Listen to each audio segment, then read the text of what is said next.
C'est que c'est un sujet qui est tellement aujourd'hui exploré, mais de façon beaucoup plus superficielle que ce que vous faites ici, que la première remarque que je ferai, c'est que c'est un sujet un peu tarte à la crème, comme ça, d'entrée de jeu. Parce que c'est un sujet qu'on voit aujourd'hui beaucoup sur les couvertures des magazines, dans les journaux.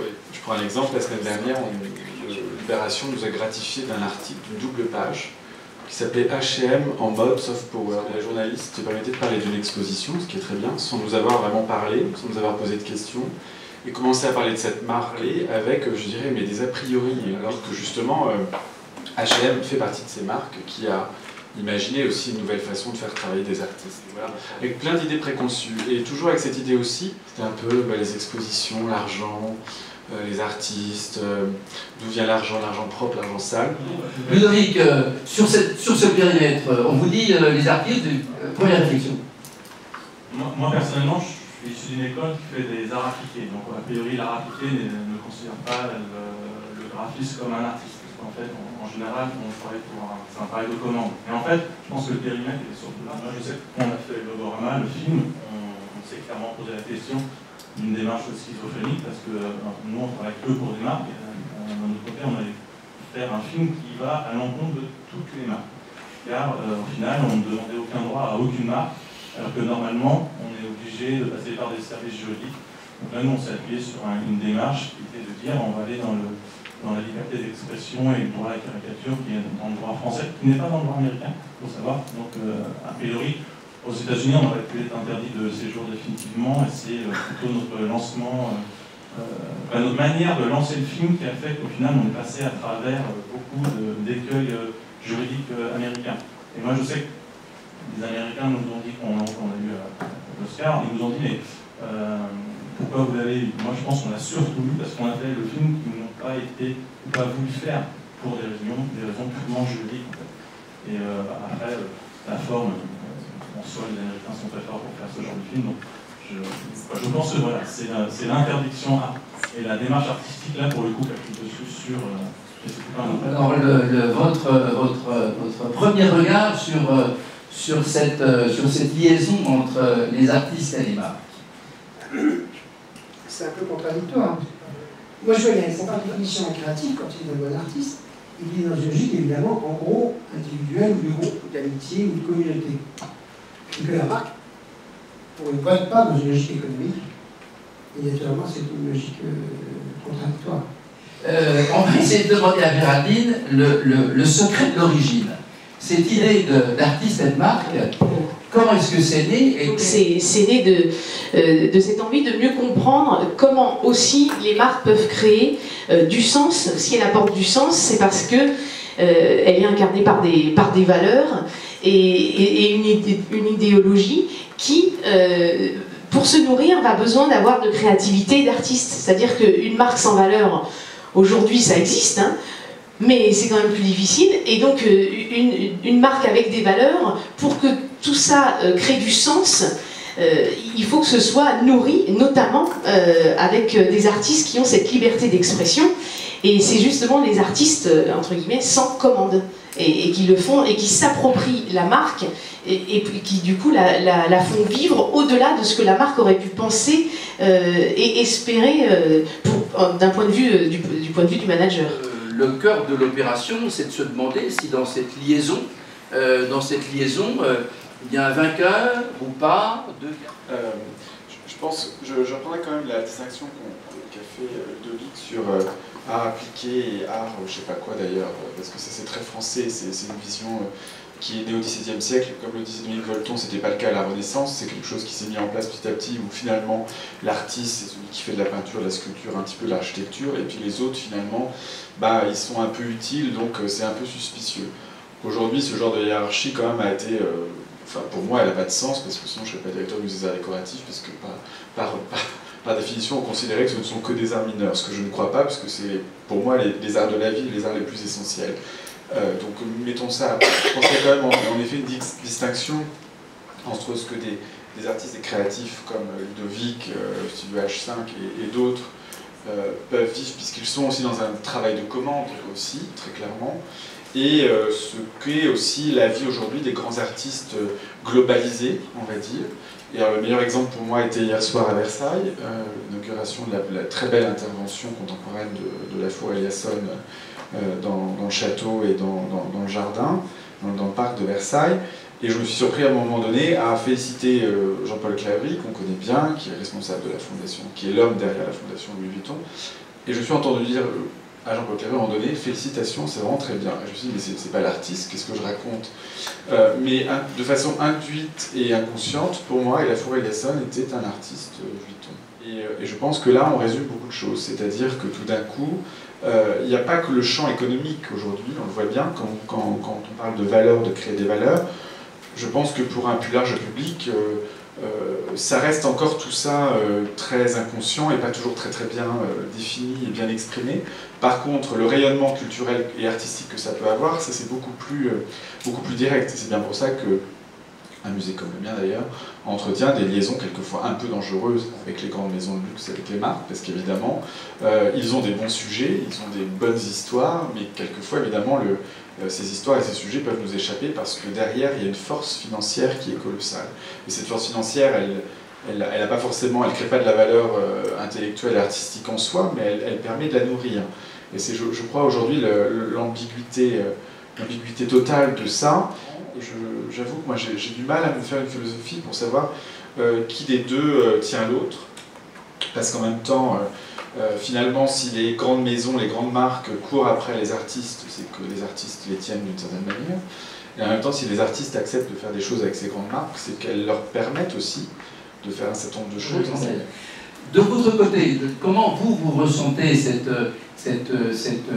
non pas ce combat, mais cette sorte de partenariat avec ce que vous avez dit à l'instant, une puissance financière colossale d'un côté et puis de l'autre?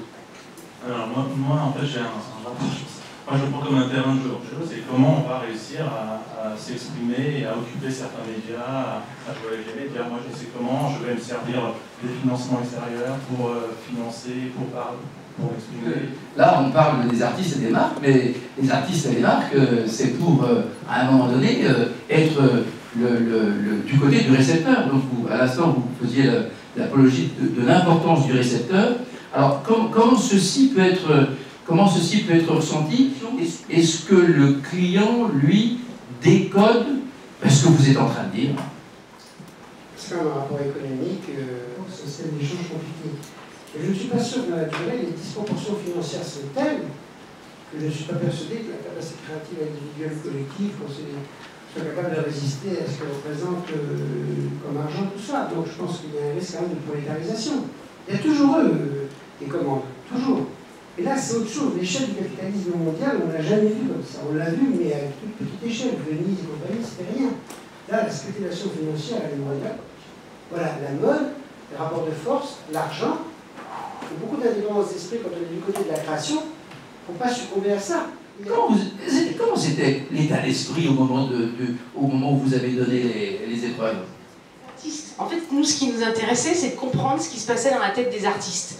Donc c'était plus quelque chose en termes de psychologie, sociologie.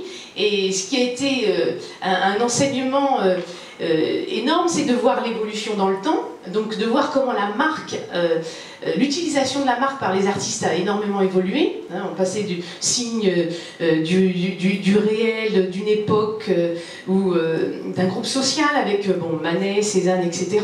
Et puis après, c'est ça, c'est le terrain de jeu. Le terrain de jeu totalement ludique. Il y a des toiles comme Speedy Graffito ou Bernard Prat, enfin, on les voit ici, ça déborde de marques.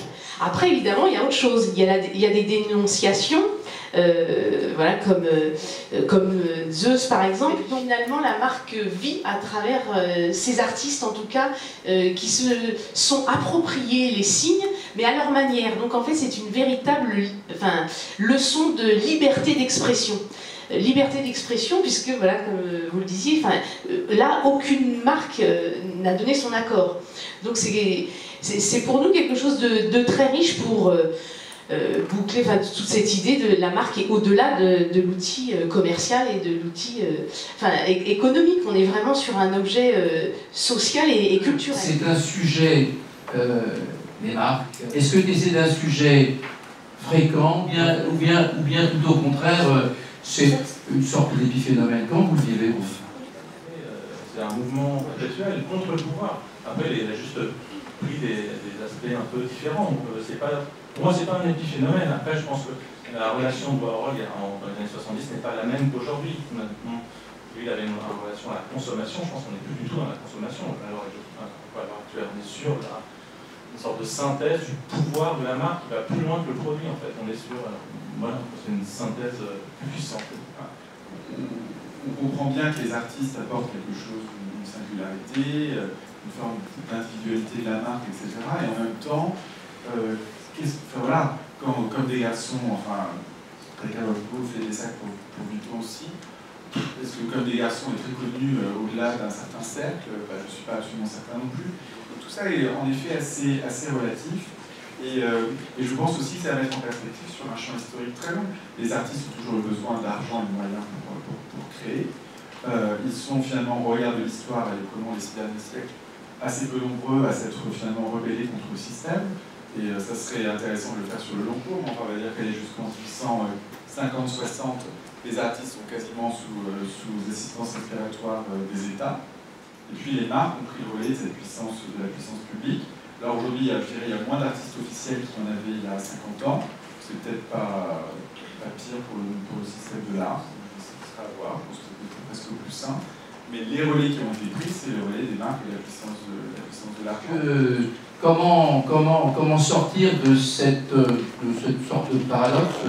Je suis libre dans ma création, mais je bute contre des phénomènes de pouvoir. Je ne sais pas pourquoi ces grandes entreprises, ces grandes marques assèchent à ce point-là. C'est quand même une question à poser. Pourquoi font-elles ça? Évidemment, il y a un supplément d'âme. Évidemment, il y a une légitimité. Oui, mais jusqu'où? C'est une question, je n'ai pas de réponse à la question. Mais je pense que c'est une question fondamentale. Jusqu'où? Pourquoi? Alors évidemment, la question qui vient derrière, c'est qu'elle cherche de légitimité. Mais quel type de légitimité cherche-t-elle? Première question. Et deuxième question qui me hante dans la théorie de la communication. Qu'est-ce qu'il faut maintenir absolument étanche pour éviter que nous devenions tous fous à force de tout mélanger? Et c'est vrai que moi j'ai rien contre qu'il y ait à Versailles, autre chose, des gars, enfin bref, des manifestations artistiques, pourquoi pas? Je ne sais pas jusqu'où c'est producteur de sens, c'est une question pour lui, j'ai pas de réponse à la question. Ouais, vous posez la question, et vous avez la réponse.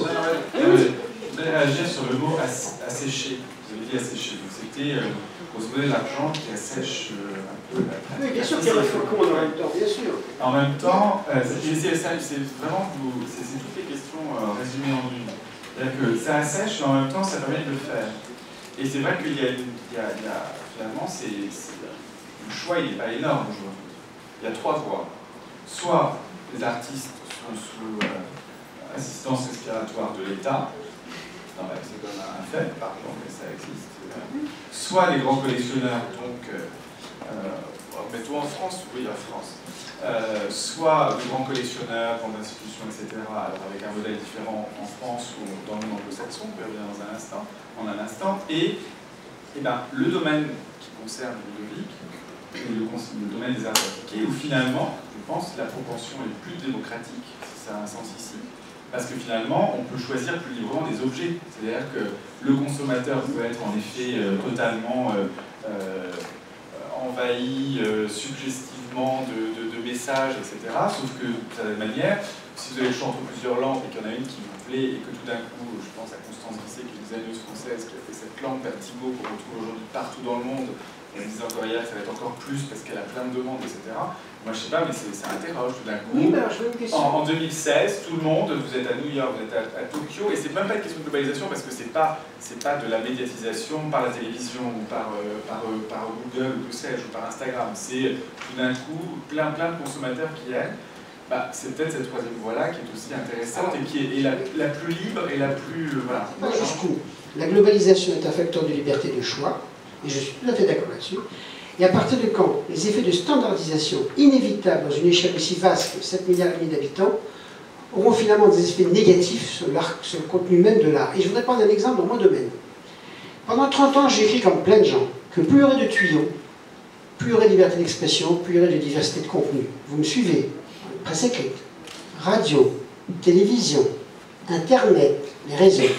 il n'y a jamais eu autant de pauvreté de contenu. C'est-à-dire qu'aujourd'hui, on a des tuyaux qui sont 10 fois plus nombreux, qui produisent et qui diffusent 10 fois plus d'informations qu'il y a 30 ans. Et c'est fou.